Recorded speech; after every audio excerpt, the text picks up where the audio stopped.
You know that feeling when you're wandering through a game world and you stumble onto something that makes everything you thought you knew feel small?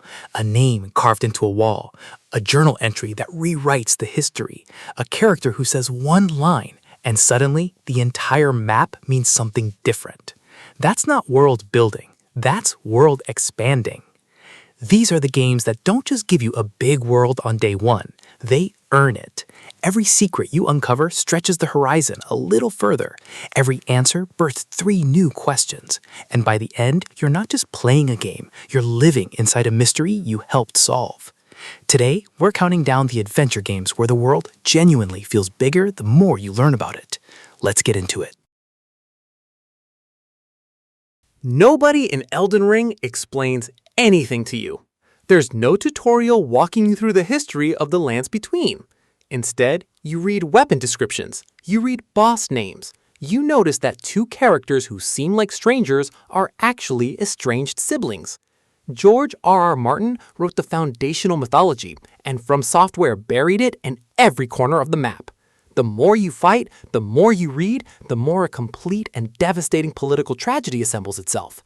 Marika shattering the Elden Ring, her demigod children tearing the world apart in a conflict called the Shattering, a god losing its mind and everyone paying for it. The lands between never feels the same size twice. Every time you think you understand it, another layer opens. That is the From Software way, and Elden Ring is the peak of it. People called it a walking simulator and left it at that. That's mostly missing the point. Death Stranding takes place in a fractured America after an event that caused the world of the dead to bleed into the living world. Sam Porter Bridges walks from settlement to settlement, reconnecting the country through ropes and roads. And as he walks, the cosmology of this world builds around you. What are BTs, beached things? What is a Doom's ability? What exactly destroyed civilization? Every cutscene, every voicemail, every data log is assembling something. By the end, Kojima has taken you from a postman delivery premise to a meditation on extinction, death, and what it means to be a single strand connecting anything to anything else. It is strange, and it absolutely earns every minute of its runtime. Arthur Morgan and Dutch's gang are on the run in 1899, the dying years of the American frontier. That setup sounds like a Western movie. It is, but Red Dead 2 doesn't just want to tell you a story, it wants you to live in a time period. Every stranger you meet on the road has a full arc. Every newspaper reflects things happening in the world around you. Every conversation around camp has been written with care and performed with precision. The world doesn't expand by getting bigger. The map is the map. It expands by getting denser. The more time you spend in it, the more you realize every inch of this frontier has been thought about, written about, and mourned. Rockstar spent 8 years building it, and it shows in every single frame. The Federal Bureau of Control operates out of a brutalist tower in New York City called the Oldest House. It studies the paranormal. That is all you need to know going in. The rest gets complicated very quickly. Every case file you find, every AWE report, every board transmission from something that definitely isn't human adds another layer to a world where reality itself is paper thin. There are ordinary objects so charged with paranormal resonance they can kill you. A rubber duck, a fridge, a television set. Behind each one is a case file, and behind each case file is an incident, and behind each incident is a deeper understanding of how the strange fits into human history. The Oldest House literally keeps growing new rooms, and in a very real sense, so does the world of this game. The machines roam a world that looks like Earth's ancient past. Primitive tribes, bows and arrows, campfires, except the machines are built like prehistoric animals, and nobody alive knows why.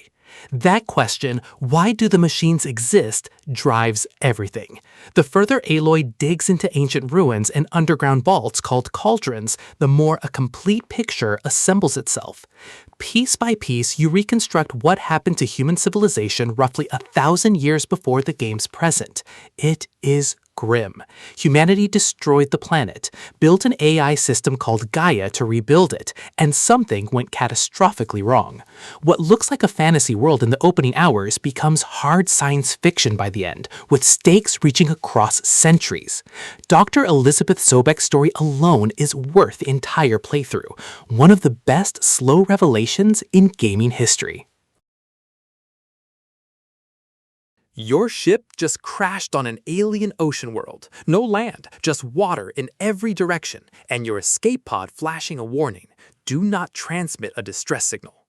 That last part seems strange, and then you start diving. The ocean gets deeper, stranger. You find data logs from beings called the Architects who visited this planet centuries before humanity ever did. And the reason they left, and the reason no rescue ships are coming, is connected to something massive hiding at the very bottom of the world. Subnautica looks like a survival game. What it's actually doing is slowly revealing a 1,000-year-old cosmic tragedy, one flooded cave at a time. The deeper you go, the bigger the horror gets, and the horror is quiet, which makes it so much worse. Walk into Hollow Knight and it looks like a bug game. Pretty sure. Atmospheric? Absolutely. But it looks like a bug game. And then you find the first ghost, and then you find the archives, and then you realize that Hallownest, this underground kingdom, was once a thriving civilization of intelligent insects built on dreams, ruled by a king called the Pale King, who made a deal with a god he couldn't beat. The game never tells you any of this directly. It's all there in item descriptions, in the NPCs you meet, in the architecture of ruins you fight through. The more you read, the more devastating it gets. Hallownest didn't just fall. It made an impossible sacrifice and fell anyway. One of the most tragic worlds in all of gaming, hiding inside something that looks like a cartoon. You start The Witcher 3 chasing a young woman through a war-torn countryside. Simple enough. But somewhere between killing your first griffin and stumbling into a village where something horrible happened years ago, you realize this game is doing something completely different. Every side quest has a history, every monster has a reason, every political conflict has 15 years of context underneath it. The continent is built on centuries of human-elven tension, ongoing imperial conquest, and a war that has already wrecked everything before you even show up. The further you travel, from Valen swamps to Skellige's sea cliffs, the more the world just keeps layering. It never stops. Over 10 years after it came out, people are still finding side quests they hadn't seen. That's not a game. That is a world. Here's the thing. Outer Wilds never gives you a single upgrade. No new weapons, no level ups, no unlockable abilities. The only thing that changes is what you know. You're a rookie astronaut stuck in a 22-minute time loop, and the sun explodes at the end of every single one. Your solar system is tiny, 5 planets, a couple of moons, but an ancient alien race called the Nomai left their research scattered everywhere, and as you piece it together, the universe keeps getting bigger. You'll find a planet slowly being swallowed by sand, a quantum moon that only exists when you're not looking at it, a black hole leading somewhere it absolutely shouldn't. This game doesn't just expand its world, it expands your mind. And the ending? People have sobbed a lot. On the surface, Tunic is a cute fox game that looks like old Zelda. Within the first hour, you realize it is absolutely not a cute fox game. The world is scattered with pages of an instruction manual written in an undeciphered language, a fake language the developer actually constructed from scratch. And the manual is a real object in the game, with maps, diagrams, combat tips, and hidden messages that slowly reveal a world completely different from what you thought you were playing. The further you decode it, the further everything expands. There are secrets inside secrets. The manual has a story. The story has implications that recontextualize everything you've done. Tunic respects the player enough to hide its entire truth in plain sight and dare you to reach for it. Most games don't trust their audience that much. Obsidian spent over a decade building the Pillars of Eternity universe. Avowed finally lets you walk through it in first person. You land in the Living Lands, a remote archipelago people have started calling cursed. And it is, sort of. A dream scourge is spreading through the population. Ancient ruins of a civilization called the Angwithans are everywhere. And the Angwithans, as players of the Pillars games already know, made a discovery about the gods of this world so dark it destroyed them. Avowed inherits all of that lore, and if you dig through conversations, codex entries, exploration, it becomes enormous. The gods here are not absent or vague. They are specific, scheming, and morally broken.